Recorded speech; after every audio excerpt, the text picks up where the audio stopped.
for my second. I think we've heard from a number of residents and business owners that have differences of opinion in the town of Mendocino. We've heard from Mr. Simpson, a member of the Historical Review Board, that the northern entrance would be preferable from a historic standpoint in terms of the use. And I don't think we've heard anything that would eliminate the northern entrance as a business use. And I think the comments by Mr. Reinhardt, and I don't know Mr. Reinhardt, are very good ones, that with the ingenuity of these owners and the attractiveness and the upgrades that they've already created to the McCallum House property, I think that they could create a very charming and very appealing use of that structure from a historic standpoint, utilize its business potential, and not encroach upon the public right-of-way, which I think we've heard adequately described from both the planning department and more specifically from Mr. DeShield's verbal comments and his memorandum of June 4th outlining 7 issues and concerns he has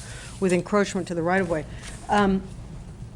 So taking note of those, but also from a very pragmatic and personal experience, I was volunteering at the Mendocino Music Festival this year 3 or more times, and I also had the opportunity to attend a private party at the McCallum House.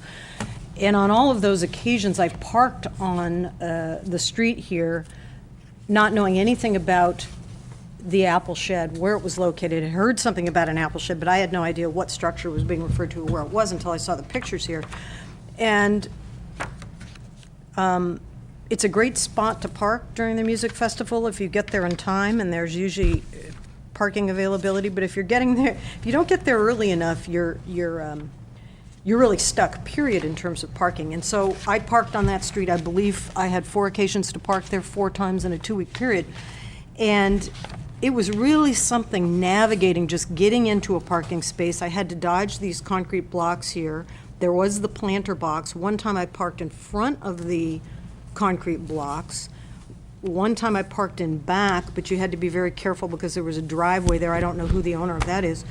But at the same time you're trying to navigate this, you've got the public walking in 2 directions. You have cars going down in 2 directions. I mean, it was a very dense situation where you really needed to be very focused about what you were doing. I don't see why. I think it's very irresponsible for people to park as they are in these diagrams, because if you're being proactive in terms of, you know, your own vehicle, you want to get as close to the structures as you can because you don't want to be out with the 2-way traffic. So I was trying to get close to the structures, but then I was also trying to be respectful and mindful of this pathway here that would be just to the east of the picture here of the apple shed. And there were folks coming in and out of that, and I was trying to not park, so I was right, you know, in front of their entrance, just to be polite. Not that one couldn't, but it was really something to navigate, and I think that we really need to be mindful of this encroachment issue. And I don't think, if things have been there in the past and they're there, so be it. But I think we need as many stretches of unobstructed space as possible, purely from a safety standpoint. It was really something to see, and at the conclusion of the festival, there were the same number of cars trying to get in and out of parking spaces, going to the McCallum House, lots and lots of pedestrians. You had a number of cyclists as well. You had a number of strollers and children in strollers. So I just do not think that this is a wise precedent to continue to go into the public right-of-way, especially when this structure has another option. And that option is to use another entrance that I think could be executed very, very well. So it's not hindering the property owner's use of this historic structure. Whatever has happened to date, who knows? Some things were of concern when we heard the historical record, but those have already occurred. I think that we need to be very wise going forward, and I'm very, very concerned about the safety issues in this very congested area, and I just don't believe that it's in keeping with the historical character of the town to grant new uses. Now, clearly, this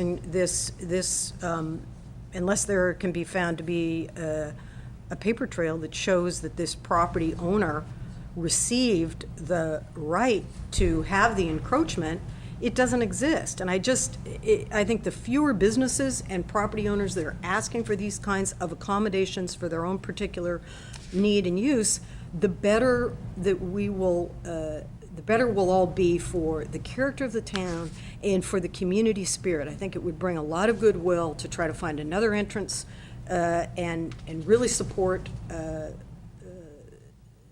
business community in doing that. I think I just have real concerns with trying to say that that the Mendocino Historical Review Board going down this pathway of encroachment makes sense from a historical perspective. I just don't see it, and I think that it's really setting us up in a very problematic way. Thank you. Thank you. Supervisor Delbar. You know, I was sitting on this board when years ago there was a application to pave the alleyway back into Mendelberger's, and that thing was just loaded with tank traps. You couldn't barely get through that alleyway, and MHRB denied it and came to us, and we had a multi-hour hearing on whether or not we should fill the potholes in the ground, and I guess the rock that was going to be used wasn't historical enough because we denied it. And then we also spent 3 hours on a window that had previously been permitted that on one building, and after 3 hours we denied the permit on a split vote. And I look at the issues, and some of them seem to be, respectfully speaking, rather trivial. And trying to put that in perspective to what the town of Mendocino is and respecting the historical nature of it, but also looking at the fact that it is a livable town and one that people are trying to live in and make their lives and their livings. And I look at the pictures here, and I get a picture from 1900 that shows this apple house and the apple shed with the little steps coming out the front, a little bit off center, the steps coming out the front. And I have to wonder just what was there first. Was the apple shed there first? Was our county right-of-way surveyed and documented later? Or did we actually do that before the apple shed was built? I have a hunch that the apple shed was probably there first. And if the application was to move the apple shed somewhere, I'm sure this room would be full of people saying we can't do that, it's a historical structure and this is where it was and we ought not touch it. So I look at that and I think, well, wait a sec. Here is an applicant trying to restore an historical building with, again, an excellent report of its history before us. And we're debating now for 2 hours a 32-inch step. And I'm sorry, it's not a porch, it's a step. 32 inches, not very big. If there was a sidewalk in front of this on the edge of the street in the county right-of-way, we wouldn't even be having this conversation because the sidewalk would lend itself to that walkway right into the building. So either the county steps up to the plate, no pun intended, and builds a sidewalk in our right-of-way, or we allow someone to access an historical building that was put in place prior to 1900. So